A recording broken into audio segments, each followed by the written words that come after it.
Okay, well, I'm sitting here being interviewed by KSL, so. Yes, he does get off the phone, and we'll be hearing plenty more from him and others in just a minute. He's one of 50 veterans who spent a whirlwind 3 days in Washington, D.C. with the Utah Honor Flight, visiting the memorials built in their honor. It's always a busy time. Today they made it to the Iwo Jima Memorial. This is their final day in our nation's capital. Some of these veterans have been waiting more than 70 years for this trip. They're all accompanied by guardians who are responsible for taking care of the men and women. They're often members of the veterans' family. Everyone involved says these days have been unforgettable. Really appreciate the welcome that we've received. So over at the World War II Memorial, we had a group of young men that were on a tour, and they were from multiple countries: Bulgaria, South Korea, Africa, and they came over. They wanted to shake his hand. It was so sincere and so kind of them. It's always great to see when tourists come up and shake their hands. All the veterans are on their way back to Utah, and you're invited to a welcome home party tonight, 8 o'clock, up in the Utah Capitol Rotunda. That'll be a good time. Yeah. Now, these veterans signed up to take this free trip, just as many of them signed up for war more than 70 years ago. Yeah, it was a time when millions of young people came together, desperate for a chance to help their country and to help save the world. Well, it represents a lot of battle, a lot of blood. A lot of people sacrificed their lives for that.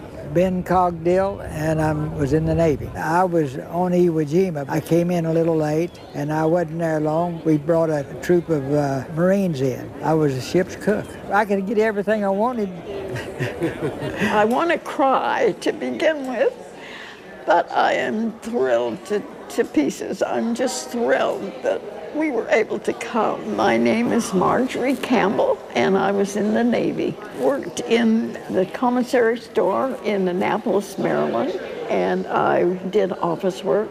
Actually, I would need sailors to go to sea. We were going to get married after the war, but he was a bombardier on a B-24, and his plane went down. First trip over Germany. And so I decided I would finish out his commitment and join the service. It's great. I was there in 2008, but you know, and now with all the vets and stuff, all the ceremony and the picture taking and stuff, it was great. My name is Hal Platt, aviation ordnanceman, 3rd class, Navy. I wanted to get into the service when I got out of high school, but my twin brother and I were the only ones left on our little farm because my older brothers, 2 older brothers, had already gone into the service. The draft board said, no, you guys stay here on this farm because we need you there. So we stayed there a year and then told mother to sell this darn farm or lease it because we were going to the Navy. Thank you. It's greatly appreciated. Richard Bean. I was in the Marine Corps. I was an airplane mechanic. I was on a little carrier, one of those little ones. I joined in 1942, December. There was only one thing to do. I mean, I had red blood in my veins, and I worked at Lockheed. I was building airplanes for the Army, and I could have got a deferment because of that. But I couldn't stand the thought of being deferred and having my friends and others do my work for me over there. It's wonderful.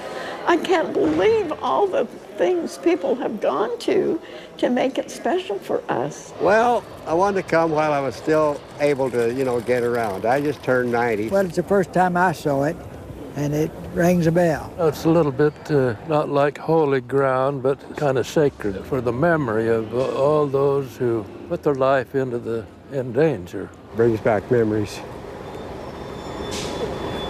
Yeah, it's a great experience. It gets quite emotional. Well, just to think about all my buddies and stuff that never made it. Yeah. I'm very proud. I love this country. I get very emotional even when I see the flag and when I hear the Star-Spangled Banner, brings tears to my eyes. It is such a privilege to live here in this beautiful land. And thanks to KSL photojournalist Ray Boone for capturing those great stories. Now, this is usually a part where we ask you to donate to the Honor Flight program, and that's great. But instead, we'd like to ask you to help a veteran sign up. Many of these folks who hear about the chance to take one of these trips say they don't deserve to go, which is simply not true. Every veteran of World War II is eligible and invited, whether they served overseas and saw combat or served right here at home. For more information, go to UtahHonorFlight.org. Coming up.